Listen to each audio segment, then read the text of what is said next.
कल्पना कीजिए एक ऐसे आदमी की जो इतना साधारण था कि भीड़ में घुल मिल जाता था। एक ऐसा आदमी जिसने 30 साल तक एक ही नौकरी की, 3 बार शादी की और नियमित रूप से चर्च जाता था। अब जरा सोचिए, यही आदमी अमेरिका के इतिहास के सबसे ज्यादा लोगों को मारने वाले सीरियल किलर्स में से एक था।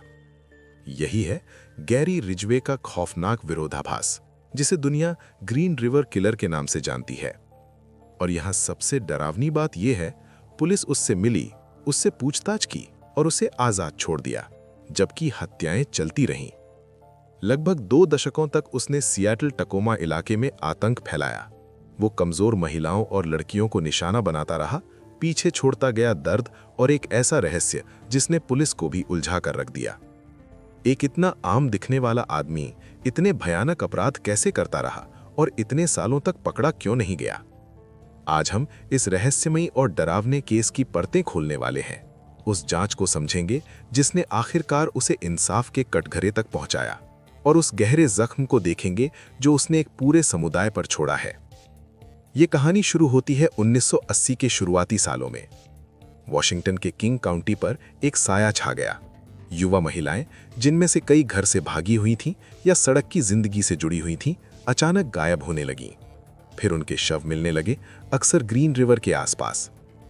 पहले शिकार 1982 की गर्मियों में मिले, लेकिन किसी को अंदाजा नहीं था कि ये एक ऐसे डरावने सपने की शुरुआत है जो लगभग 20 साल तक चलेगा। ये अमेरिका के इतिहास की सबसे लंबी और सबसे निराशाजनक खोजबीन में से एक बन गई। पूरा इलाका डर में जीने लगा। ये रहस्यमयी कातिल कौन था और अगला शिकार कौन होगा? किंग काउंटी शेरिफ्स ऑफिस ने जल्दी ही ग्रीन रिवर टास्क फोर्स बनाई। जांच बहुत बड़ी थी।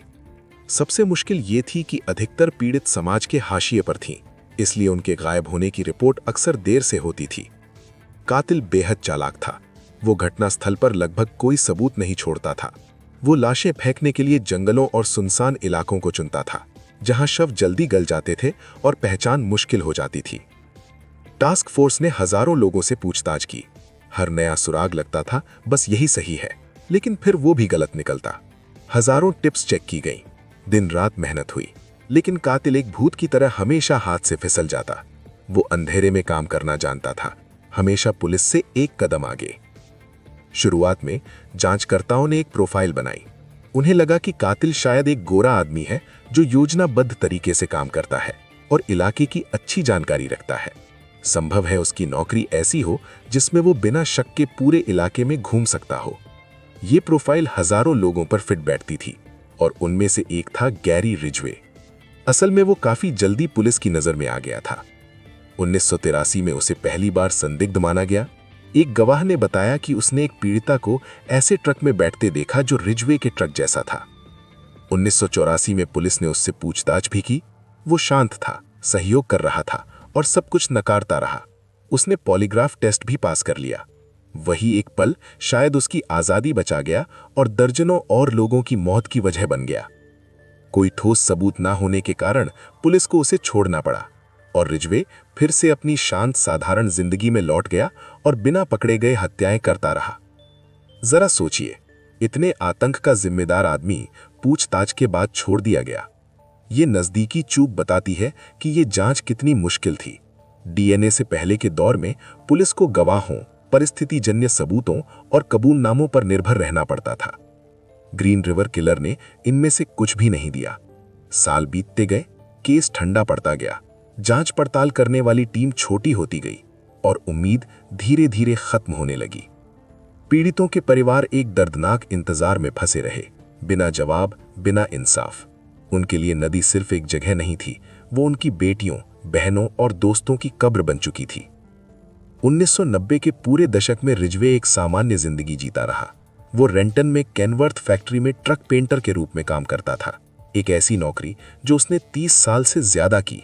वो शादीशुदा था, एक बेटे की परवरिश कर रहा था। वो काम पर और सड़कों पर धार्मिक पर्चे बांटता था, खुद को एक नेक इंसान दिखाता था। ये उसका परफेक्ट छलावा था। दिन में वो नुकसान ना पहुंचाने वाला लगता था, रात में वो अमेरिका का सबसे घातक शिकारी बन जाता था। बाद में उसने कबूल किया कि उसने इतनी महिलाओं को मारा कि गिनती भूल गया। वो उन्हें इसलिए चुनता था क्योंकि उसे लगता था कि वो बच निकलेगा। वो उनकी मजबूरी का फायदा उठाता था और इस सच्चाई का कि समाज पहले ही उन्हें भुला चुका था। वो उनसे नफरत करता था, फिर भी अजीब तरीके से उनकी ओर खींचता था। सालों तक सच छुपा रहा, कातिल की वजह से नहीं बल्कि तकनीक की वजह से। जब सफलता मिली वो किसी किस्मत या कबूलनामे से नहीं आई, वो आई विज्ञान से। 1990 के आखिर में जांच फिर से शुरू हुई। फॉरेंसिक सबूतों पर ध्यान दिया गया। तब तक डीएनए तकनीक काफी आगे बढ़ चुकी थी। 1987 में पुलिस ने रिजवे से लार और बाल के सैंपल लिए थे। सालों तक वो सबूत स्टोरेज में पड़े रहे। 2001 में जासूसों ने पुराने सबूतों को नई डीएनए तकनीक से फिर से जांचना तय किया। Sample Washington state police crime lab भेजे गए। नतीजा एक धमाके जैसा था। सितंबर 2001 में लैब ने मैच कंफर्म कर दिया। गैरी रिजवे का डीएनए 3 शुरुआती पीड़िताओं से मैच हुआ, मार्सिया चैपमैन, ओपल मिल्स और सिंथिया हाइन्स। करीब 20 साल बाद भूत का चेहरा सामने आ गया। ग्रीन रिवर टास्क फोर्स को अपना आदमी मिल गया। 30 नवंबर 2001 को काम खत्म कर घर जाते समय पुलिस ने उसके ट्रक को घेर लिया। अमेरिका की सबसे लंबी सीरियल किलर जांच आखिरकार खत्म होने वाली थी। लेकिन कहानी यहीं खत्म नहीं होती। प्रोसिक्यूटर नॉम मेलिंग एक मुश्किल फैसले के सामने थे।